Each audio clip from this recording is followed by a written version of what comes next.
Okay, stop me if this sounds completely insane. Oh. Because when you really strip it all away, what we're doing is we're taking an open flame, a literal fire, and carrying it thousands of miles. It crosses oceans, it goes up mountains, it's on airplanes, it runs through rainstorms, and the entire world just sort of collectively agrees to believe that this one specific fire has never, ever gone out. Well, when you put it like that, it does sound less like a sporting tradition and more like a logistical nightmare. A nightmare, or a really high-stakes game of don't let the candle die. Right. It seems impossible. But here we are. It is February 16th, 2026. The Milano Cortina Games are in full swing. We're watching athletes, hurl themselves down icy mountains. But in the background of all that, there's this flame. And for these specific games, that fire was lit all the way back on November 26, 2025. Exactly. Which means, if you're doing the math at home, that fire has been burning for roughly 14 weeks straight? 14 weeks. Through winter, through travel, through everything. Just existing. So today, that's what I want to unpack. Because I think we all take the eternal flame for granted. We see the highlight reel, but we don't see the chaos, the ancient history, and the surprisingly high-tech science needed to keep a fire burning for months. And that's what makes this a great deep dive. It's not just sports. It's this mix of Greek mythology, some actually quite heavy 20th century history, and then this layer of modern engineering. I want to know how it works, and honestly, I want to know about all the times it didn't work. We are definitely going to get to that. We're going to look at what you're actually watching when you see that torch go by. Okay, so let's start at the beginning. Or I guess let's start with the myth.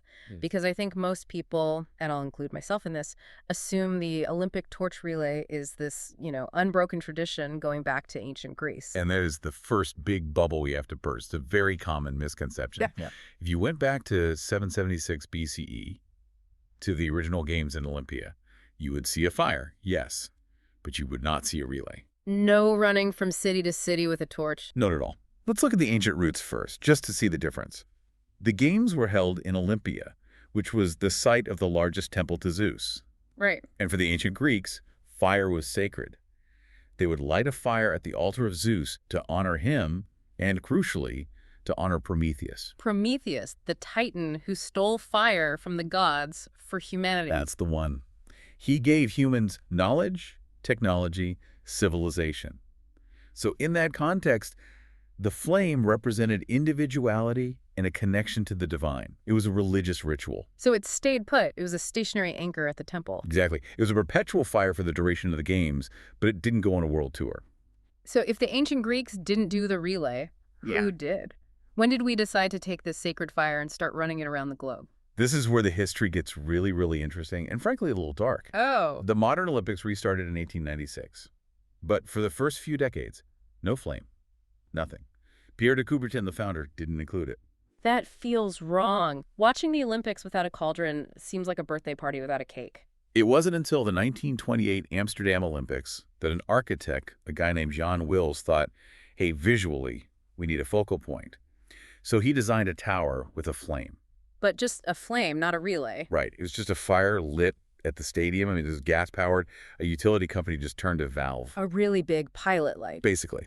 The idea of the relay, the torchbearers, passing the flame from Greece to the host city that was devised for the 1936 Berlin Olympics. 1936 Berlin. Okay, wait. We need to pause there. That's the Nazi Olympics. It is. And we have to acknowledge that historical reality. The organizer, a man named Karl Diem, came up with the idea.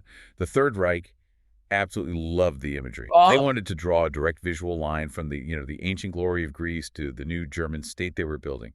That connection of Aryan superiority linked to the classics. So the symbol of global peace and connection, it started as a propaganda tool. It did. The very first relay was run from Olympia to Berlin, and it was filmed by Leni Riefenstahl for the propaganda film Olympia. It was designed to look epic. And the uncomfortable truth is, it was visually powerful. So powerful that it stuck. So powerful that when the games resumed after World War II, after the 40 and 44 games were canceled, the organizers of the 1948 London Games decided to keep it. Wow. So they kept the ritual but tried to scrub the ideology. They did. They realized the symbol had kind of transcended its origin. It became about the act of connection, not the regime that invented it.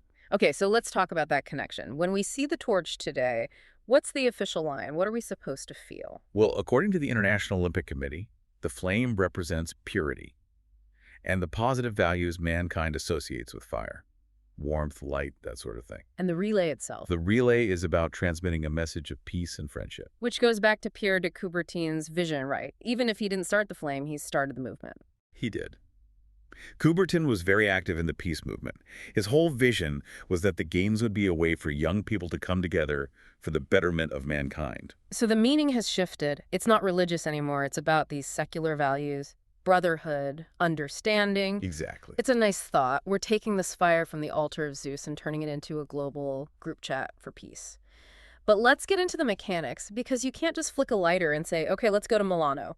No, absolutely not. The ritual of lighting the flame is arguably the most ancient thing we still do.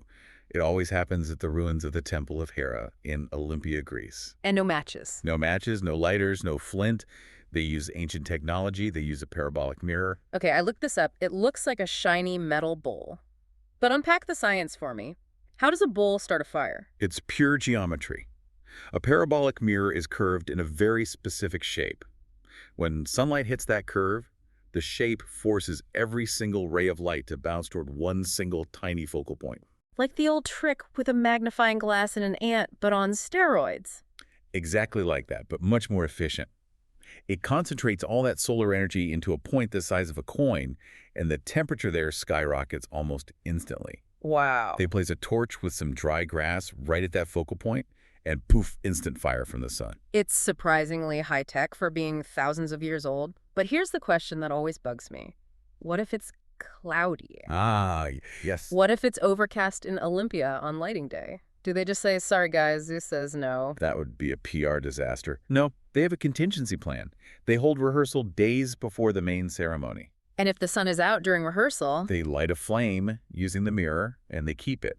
It's the backup flame. The backup flame, I like it. So if the actual ceremony is rainy, they don't pull out a Zippo.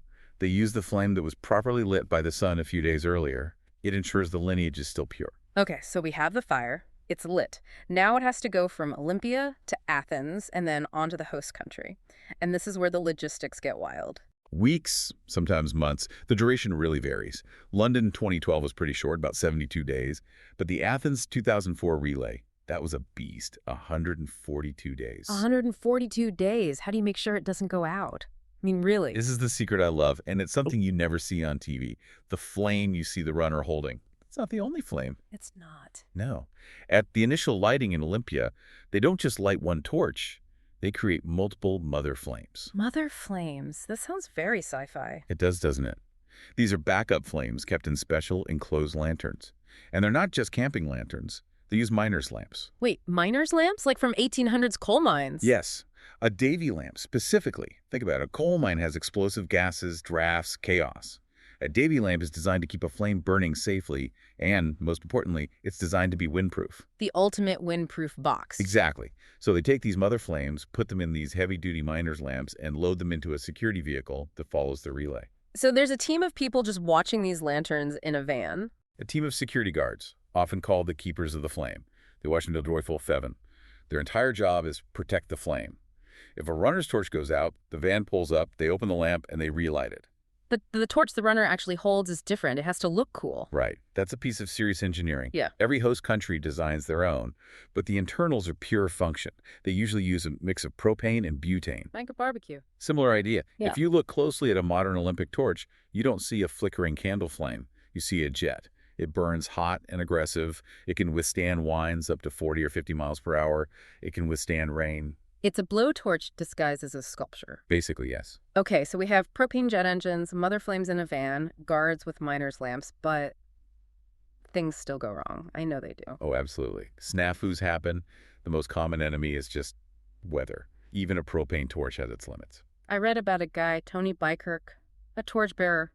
Yes, poor guy. The wind blew his torch out not once but twice during his 400-meter run. You have one job. That has to be so embarrassing. It must be stressful. But that's where the system works. Security just steps in with the mother flame from the van, and they relight it. The lineage is repaired immediately. But what about when they don't use the mother flame? There has to be a story there. Human nature says someone always tries to fix it themselves. Oh, there's a legendary story from the 1976 Montreal Summer Olympics. This is the ultimate don't do this moment. Okay, what happened? So the flame was already in the stadium cauldron. The games are underway. But Montreal gets hit with this massive rainstorm, a deluge. And the flame in the main cauldron, it sizzles out. Oh no, disaster. Total panic. So picture this. You're a security guard. You're standing there soaking wet, and you look up and realize the holy fire of Zeus is dead on your watch. What did he do? In a moment of pure panic, he reached into his pocket, whipped out his cigarette lighter, probably a Bic, and just clitched it. Oh! He relit the Olympic cauldron with his pocket lighter. You're kidding? He relit the sacred flame of antiquity with a disposable lighter. He did. And you can imagine the reaction from the organizers when they found out. They were horrified. Put it out. That's not the sacred fire. That's Steve's lighter fluid. Exactly that. They had to immediately extinguish it, bring in the official miner's lamp with the real backup flame, and relit it properly. That's incredible. And it seems to be a human instinct. A similar thing happened in Sochi in 2014. A torch went out, and a security guard just flicked his lighter to help out. It's not always an accident, though, right? Sometimes people want the flame to go out. Yes. The flame is a symbol, and symbols attract protest. The 2008 Beijing Olympics is the prime example. That relay was incredibly contentious. I remember seeing clips of this. The Paris leg looked like a riot. It was chaotic. Pro-Tibetan protesters were lunging at the torchbearers, trying to throw water on it. It got so dangerous that the guards had to extinguish the flame voluntarily, twice, just to get it through the crowd safely. They put it out themselves. For safety. They basically said, this isn't working, snuffed the torch, put it on a secure bus, and drove it to the next safe point. It just shows that while the flame represents peace, the real world doesn't always cooperate. So assuming it survives all that, the wind, the rain, the lighters, the protests, it lights the cauldron. It burns for 2 weeks, and then it's over. The closing ceremony is the other bookend. Just as lighting the cauldron starts the games, extinguishing it signals the official end. And they've gotten really creative with that lately. They've made it theatrical. In Rio 2016, they had manufactured rain fall in the cauldron to put it out. Very dramatic. In Tokyo 2020, the cauldron was shaped like a flower, and the petals mechanically closed up to snuff the fire. And Paris 2024 was the zero carbon one, which was just LED lights and mist. Right, they just turned it off. But the symbolism was the same. It's a poignant moment. The party is officially over. The magic lifts. Exactly, a return to normalcy. So, to zoom out for a second, we've gone from Prometheus stealing fire to a propane jet engine.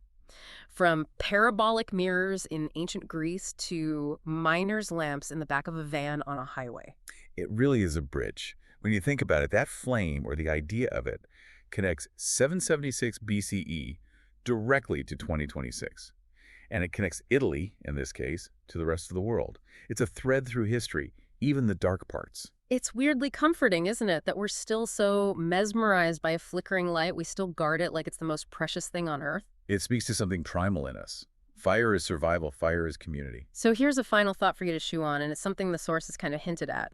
We talked about how for the ancient Greeks this was deeply religious. For Zeus, today we say it's secular. It's about sports and peace. But think about it. In an era where we're all glued to our phones, so digitally disconnected from the physical world, has this secular ritual actually become a new form of global religion? Every 4 years, billions of people stop what they are doing to stare at the exact same fire. We treat it with a reverence we don't give to almost anything else. We build temple stadiums for it. We have priests, the athletes. Maybe it's not so secular after all. That is a powerful thought. It forces us all to pause and look at the same light. It's the one moment where the world actually shares a hearth. Something to think about while you watch the highlights from Milano this week. That's it for this deep dive. Thanks for listening. Stay curious.